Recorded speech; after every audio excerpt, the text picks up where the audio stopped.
দর্শক, কথা বলছিলাম রাষ্ট্রপতি শাহাবুদ্দিন চুপ্পুকে নিয়ে। আজ এ ভালো তো কাল সে ভালো, যেদিকে বৃষ্টি পড়ে সেদিকেই ছাতা ধরতে তিনি পছন্দ করেন। বাংলা কথায় তিনি একটু চাটুকার স্বভাবের। তার চাটুকারিতা নিয়ে আমি আর কথা বাড়াচ্ছি না। চুপ্পুর চাটুকারিতা আর বিএনপির সঙ্গে নতুন প্রেমের গুঞ্জন নিয়ে সম্পূর্ণভাবে বিশ্লেষণ করবেন পিনাকি ভট্টাচার্য। প্রিয় দর্শক, ভিডিওটি শেষ পর্যন্ত দেখতে থাকুন। আর ভিডিওটি যদি ভালো লেগে থাকে তাহলে লাইক, কমেন্ট, শেয়ার করে চ্যানেলটির পাশেই থাকুন। চলুন দর্শক, এখন তাহলে অনুষ্ঠানের মূল আলোচনায় চলে যাই। চুপ্পুর একটা সাক্ষাৎকার ছাপা হয়েছে এক কালের কণ্ঠে না বালের কণ্ঠে। ওখানে চুপ্পু মেলা কাউ কাউ করিছে, কান্নাকাটি করিছে, কয়টা ইন্টারেস্টিং কথা কইছে, আমি সেইখান থেকে পড়ে শোনাই। আমি নির্দ্বিধায় বলতে পারি ওই কঠিন সময়েও বিএনপির শীর্ষ নেতৃত্ব আমার পাশে ছিলেন। তারা তখনও সংবিধানের ধারাবাহিকতা অক্ষুণ্ণ রাখার বিষয়টি আমার কাছে স্পষ্ট ভাষায় ব্যক্ত করেছেন।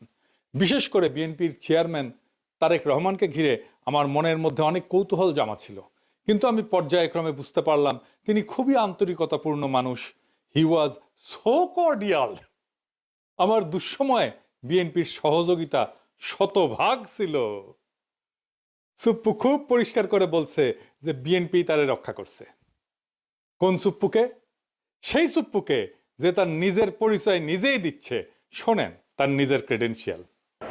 আমি রাজনীতির এমন কোন অঙ্গন নাই যা আমি ছুঁয়ে যাই নাই।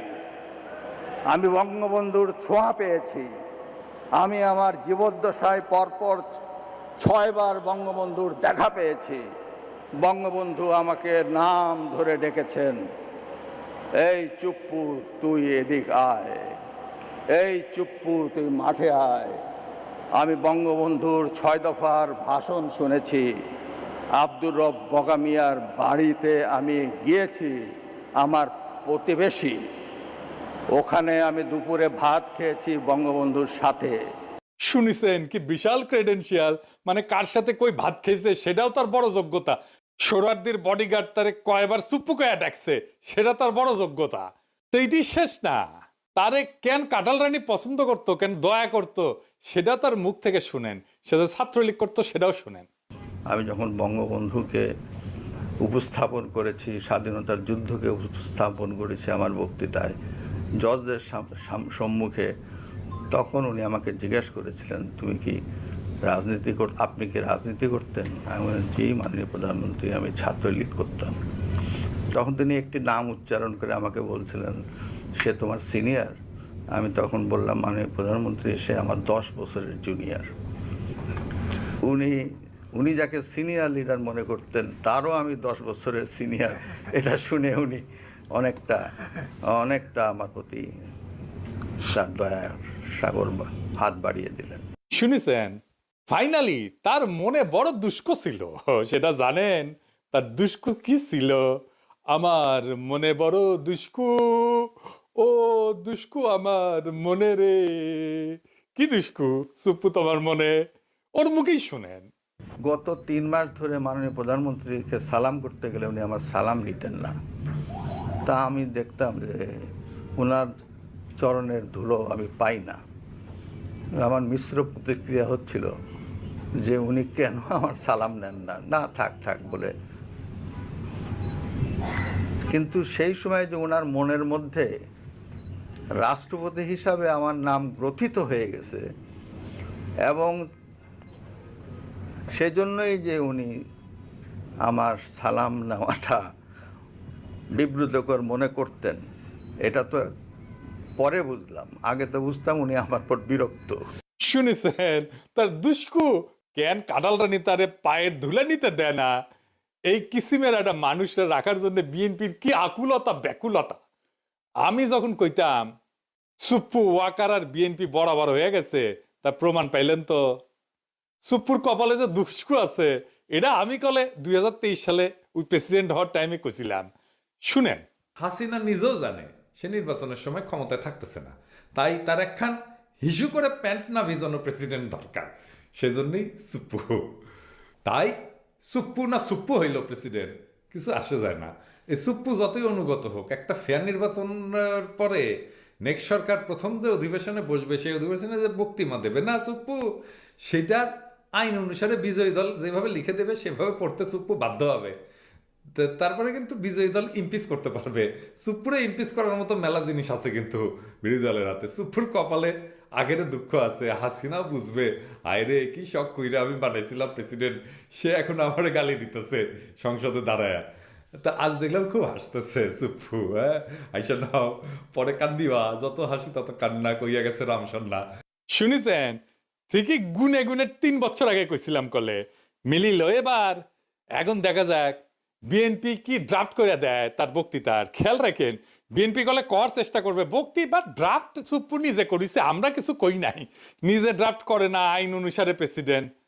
আগে জানায় রাখলাম জুলাই বিপ্লব নিয়ে কি বলে সুপ্পু, জুলাই সনদ নিয়ে কি বলে, হাসিনার ফ্যাসিবাদ নিয়ে কি বলে, গুমখুন নিয়ে কি বলে, হাসিনার বিচার নিয়ে কি বলে, এগুলো খেয়াল রাখবেন, কারণ ওইটা ড্রাফট করে দেবে বিএনপি নিজে, তারেক রহমান ওটা অ্যাপ্রুভ করবে। এটা মাথায় রাখেন সুপ্পু কি বলে সেটাই বিএনপির কথা।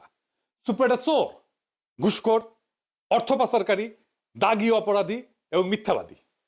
জেনে বুঝে বলতেছি, ওই তো দুবাইয়ের রেসিডেন্ট, জানেন না? ও দুবাইয়ের রেসিডেন্ট কলে ওই বিচারক হিসেবে প্রথম কর্মজীবনে ছিল চরম ঘুষখোর এবং দুর্নীতিগ্রস্ত এক অমানুষ। টাকার বিনিময়ে রায় বিক্রি করত। তার দ্বিতীয় কর্মকর্তা হচ্ছে দুদকে যোগ দেওয়ার পরে দুর্নীতির মামলা এবং অভিযোগ ফয়সলা করত অর্থের বিনিময়ে, টাকা পয়সার বিনিময়ে। এ প্রসঙ্গে আবার পরে আসবো। আর তৃতীয় কর্মস্থল হচ্ছে এস আলমের দখলকৃত ইসলামী ব্যাংকের ভাইস চেয়ারম্যান ছিল। দেশের ব্যাংকিং সেক্টরে লুটপাটের শীর্ষ সহযোগী ছিল সে। খুনি হাসিনার ফ্যাসিস্ট দুঃশাসনের এই নরাধমের চতুর্থ অপরাধ কর্মের জায়গা হয়ে উঠছিল দেশের রাষ্ট্রপতির শাসন। তো এই যে মিথ্যাবাদী, এটা চরম মিথ্যাবাদী, এটা দেখাই দেবো। আচ্ছা দেখাই দিয়ে, এই যে সাক্ষাৎকার দিচ্ছে না, কি কইছে দেখেন।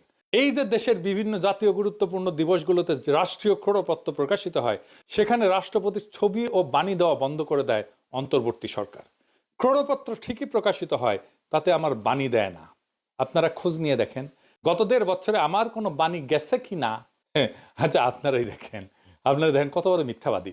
গত বছর স্বাধীনতা দিবসে ওর বাণী দেখেছেন, এই যে বিজয় দিবস ক্রোড়পত্র ওর বাণী দেখেছেন।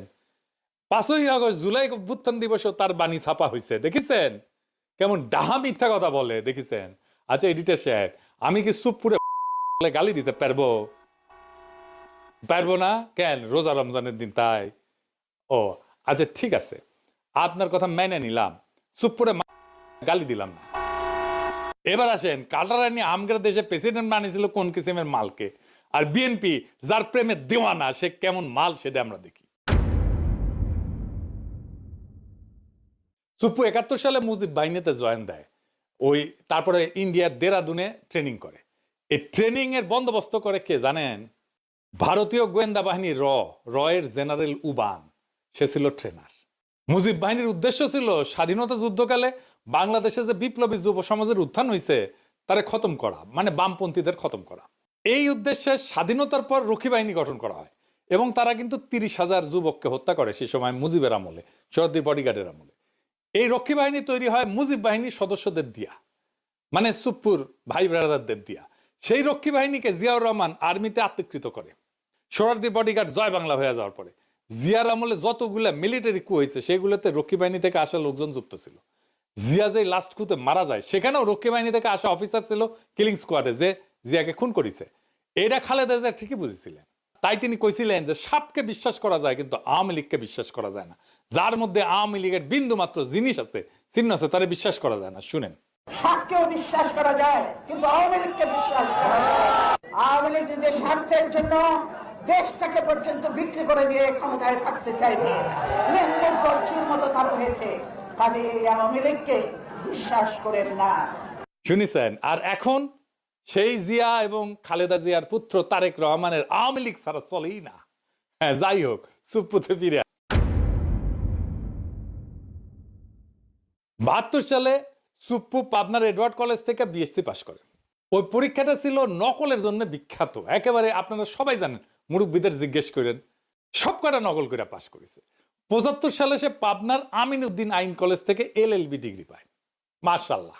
82 সালে সে বিসিএস বিচার ক্যাডারে যোগ দেয়, একটা স্পেশাল ক্যাডার সার্ভিস হয়েছিল।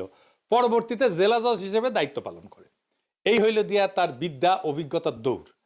আগে যারা বিচার বিভাগ থেকে রাষ্ট্রপতি হয়েছিলেন তাদের শিক্ষা জীবনের সঙ্গে এই নকল বা সুপুর তুলনা করলে লজ্জায় মাটিতে মিশা যাওয়া ছাড়া আর কোনো উপায় থাকে না। সে বিচারপতি আবু সাইদ চৌধুরী থেকে বিচারপতি শাহাবুদ্দিন আহমেদ পর্যন্ত সকলেই ছিলেন হাইকোর্ট সুপ্রিম কোর্টের বিচারপতি, কেউ কেউ ছিলেন প্রধান বিচারপতি। আর কাঁঠাল রানী উপসচিব পর্যায়ে অবসরপ্রাপ্ত এক দুর্নীতিগ্রস্ত বিচারপতিরে বাংলাদেশের সর্বোচ্চ পদে নিয়োগ দিছিল। এই করে পদটার যে কি পরিমাণে অবমূল্যায়ন হয়েছিল সেটা আমাদের ধারণারও বাইরে। দেখেছেন তো কেমন মিছা কথা বলে, চোখে চোখে মিছা কথা বলে। এটা বাংলাদেশের রাষ্ট্রপতি।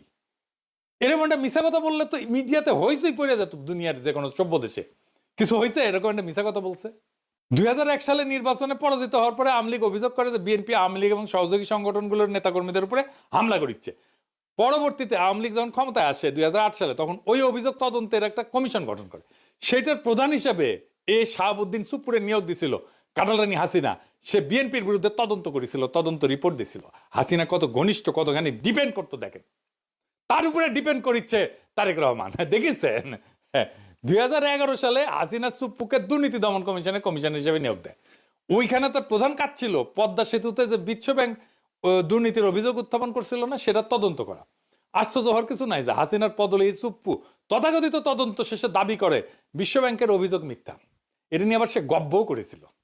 এই ভূমিকার কারণে সে হাসিনার আস্থা এবং বিশ্বাস অর্জন করে। 2011 থেকে 2016 সাল পর্যন্ত যে দুর্নীতি দমন কমিশনের কমিশনার ছিল, ওই সময় বাংলাদেশের দুর্নীতির এত ব্যাপক বিস্তার ঘটে যে হাসিনার পুরা শাসন আমলে $234 বিলিয়ন বিদেশে পাচার হয়ে যায়। সুপ্পু এবং তার দুর্নীতি দমন কমিশনের সহকর্মীরা এই অভূতপূর্ব দুর্নীতির ঢাল হিসেবে ব্যবহৃত হয়েছিল। বুঝিস? বাংলাদেশ থেকে যে পাচার হয়ে গেছে অর্থ, সেইটা ঢাল ছিল এই সুপ্পু। পরবর্তীতে সুপ্পু এস আলমের মালিকানাধীন ইসলামী ব্যাংকের ভাইস চেয়ারম্যান পদে চাকরি নেয়। প্রেসিডেন্ট পদে মনোনয়ন পর আগ পর্যন্ত এই পদেই চাকরি করত। আদানি যেমন মোদির ক্যাশিয়ার, যেমন এস আলমও কাঁঠাল রানী হাসিনার ক্যাশিয়ার। জানেন তো এটা? শাহাবুদ্দিন সুপ্পুর নজরদারিতে ইসলামী ব্যাংক জয় বাংলা হয়ে যায়। এবং এস আলমের সাথে আমাদের শিলং সালাউদ্দিনের একটা ঘুটু আছে, জানেন তো? এই জন্য এইটাই হইতেছে আসল ব্যাপার, বুঝিসাও? তার সাথে কেন বিএনপির এত সম্পর্ক? এই যে কালের কণ্ঠে সাক্ষাৎকার নিল, ওই একই বসুন্ধরা গ্রুপের দৈনিক বাংলাদেশ প্রতিদিনে 2023 সালের 12 ডিসেম্বরের লেখা লিখেছিল উপসম্পাদক হিসেবে। এসুপো কেন 2024 সালে হাসিনা জরুরি, কেন হাসিনা ক্ষমতা টানতে হবে সেটা লিখেছে। সে কইছে 2001 থেকে 2006 সাল পর্যন্ত তৎকালীন বিএনপি জামাত সরকারের দুঃশাসন এবং পরবর্তীতে তথাকথিত তত্ত্বাবধায়ক সরকারের কর্তৃত্বে দেশের সমাজ, অর্থনীতি ও রাজনীতিতে যখন অন্ধকার নেমে এসেছিল, ঠিক তখনই প্রায় 3/4 মানুষের সমর্থন নিয়ে ত্রাণকর্তার ভূমিকা অবতীর্ণ হয়েছিলেন বঙ্গবন্ধু কন্যা সে দেশরত্ন শেখ হাসিনা। 21 শতকে বাংলাদেশের ঘুরে দাঁড়ানো মূলত সেইখান থেকেই শুরু। না না, এটি শেষ না, আরো আছে, আরো আছে, রান্নাঘরে আরো আছে। সে তারেক রহমান খালেদা জিয়ার নিয়ে কি বলেছিল, আসেন সেটা ওর পড়তেছি। সে খালেদা জিয়া তারেক রহমানকে নিয়ে কইছিল, সভা সমাবেশে আওয়ামী লীগ বিএনপি হাক ডাক যাই হোক, নির্বাচন নিয়ে নিকট অতীতের সবচেয়ে সুন্দর মন্তব্যটি করেছেন আওয়ামী লীগ সভানেত্রী প্রধানমন্ত্রী শেখ হাসিনা। তার ভাষায়, দেশের মানুষ বিএনপির সময় কি পেয়েছে আর আওয়ামী লীগের সময় কি পেয়েছে সেটার তুলনা করতে হবে। জনগণ কাকে ভোট দেবে, আওয়ামী লীগের বাইরে আর কে আছে?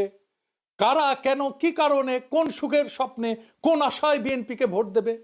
ভোটের হিসাব নিকাশ যদি বাদও দেওয়া হয় এবং বিএনপি দ্বাদশ জাতীয় সংসদ নির্বাচনে অংশও নেয়, তাহলে তাদের দলের প্রতিনিধিত্ব করবেন কে? একদিকে একজন এতিমের টাকা আত্মসাৎ করে দুর্নীতির দায়ে সাজাপ্রাপ্ত, মানে খালেদা জিয়ার কথা কইছে, অন্যজন 21শে আগস্ট গ্রেনেড হামলা, 10 ট্রাক অস্ত্র মামলা সাজাপ্রাপ্ত আসামি হয়ে দেশান্তরে। সম্প্রতি তার বিরুদ্ধে গ্রেপ্তারি পরোয়ানাও জারি হয়েছে। দেখিস কি প্রেম! তারেক রহমান তো প্রেমের দেওয়ানা সুপ্পুর, কিন্তু সুপ্পুর কেমন প্রেম সেটা দেখিস। বড় প্রেম তো কাছেও টানে না, দূরেও ঠেলিয়া দেয়। এই সুপ্পুরে নিয়ে প্রেম কেন বিএনপির এত? আমরা যখন সুপ্পুর অপসারণ চাইতেছি, সেই টাইমে তারেক রহমানের সাথে আমার একটা মিটিং হয় জুমে। আমি তারেক রহমানকে বলছিলাম যে সরাসরি আপনারা তো সুপ্পুকে ডিফেন্ড করতেছেন, কেন করতেছেন? তো উনি বলছিলেন, দেখেন দাদা, উনি আমাদের দাদা বলেই ডাকতেন, আপনি যেমন দেশে ফিরতে চান, আমিও ফিরতে চাই, আমার মেয়েটাও দেশে ফিরতে চায়, ও ছোটবেলায় চলে আসছে। প্রেসিডেন্ট অপসারিত হলে আমার সেই দেশে ফেরাটা ঝুঁকিতে পড়বে। আমি অন রেকর্ড বলতেছি, এই কথাই উনি আমাকে বলছিলেন। আমি কইলাম যে আমি তো বুঝলাম না, আমি ওনারে ভাইয়া বলি, আমি তো বুঝলাম না মানে আপনার কেন দেশে আছে ঝুঁকিতে পড়বে। তাই আবারও জিজ্ঞেস করলাম যে আমি যখন বুঝলাম না দেশে ফেরাটা কেন ঝুঁকিতে পড়বে, উনি বললেন যে বিস্তারিত বলবো না দাদা, কিন্তু আমি কনভিন্স যে এটাতে সমস্যা হবে। তো সমস্যাটা কি? সমস্যা হচ্ছে যে দেশ বদলায় যাইতেছিল, দেশটাকে আগের অবস্থায় ফিরাই নিতে হবে, সেই আগের বন্দোবস্তে, দেশ সেই আগের বন্দোবস্তে ফিরে যাইতেছে। আওয়ামী লীগের অফিস খুলতেছে, ইনকিলাব আজাদি এই সমস্ত শব্দ নিয়ে বিএনপির নেতার মধ্যে দেশ চুলকানি শুরু হয়েছে, ফুন্দের আলো দিল স্টার আবার আগের চেয়ারে ফিরে এসেছে, এমনকি তারা লেখা ছাপাইতেছে ইনকিলাব আজাদি কেন আমাদের বলা উচিত না এই নিয়ে। যে ইনকিলাব জিন্দাবাদ স্লোগান বিএনপি নিজে দিছে, সে বিএনপি এখন সেটারে ডিজোন করতেছে। দেখিছে 4 আগস্ট সে ইনকিলাব জিন্দাবাদ স্লোগান দিয়া ফেসবুকে পোস্ট দেয়, আর এখন তার ইনকিলাবে চুলকানি হয়, রক্তক্ষরণ হয় নাকি? কোনটি থেকে রক্তক্ষরণ হয়?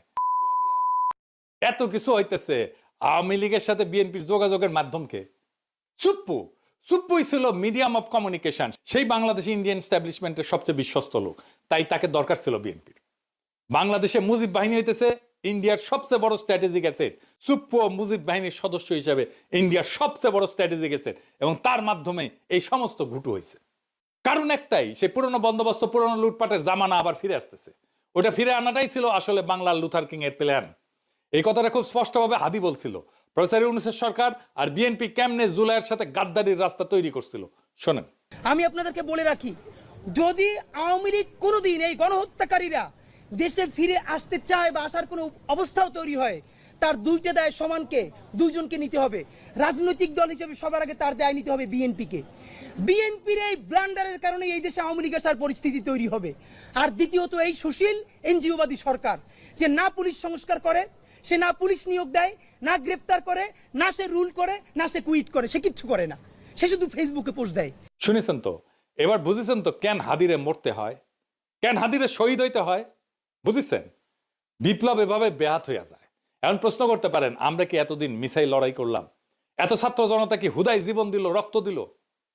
পৃথিবীতে কোনো রক্তই বৃথা যায় না, কোনো হাহাকার, কোনো কান্না চাপা পড়ে না। মজলুমের আর্তনাদ কোনোদিন বাতাসে মিশে যায় না, মজলুমের আর্তনাদ কোনোদিন পাথরের নিচে চাপা পড়ে থাকে না। 24-এর বর্ষা বিপ্লব একটা পুরা জেনারেশনকে পাল্টাই দিছে, তার মন মানসিকতা, তার চেতনাকে পাল্টাই দিছে। এই বদলটা বাংলাদেশের চেতনা থেকে কোনোদিন মুছে যাবে না। জুলাইয়ের সাথে গাদ্দারি করে বাংলাদেশে কেউ ক্ষমতায় থাকতে পারবে না, বিএনপিও না। কারণ জুলাই জিন্দা আছে, বিপ্লব জিন্দা আছে, শহীদেরা জিন্দা আছে। জুলাইয়ের সাথে গাদ্দারি করলে আবারও রাস্তায় নেমে আসবে আরো একবার সেই রুহানি প্লাবন, বাতিল রে ভাষায় নিয়ে যাবে আরো একবার। সেই দিন আমরা নিশ্চিত করব ফ্যাসিবাদের পুরনো বন্দোবস্তের সব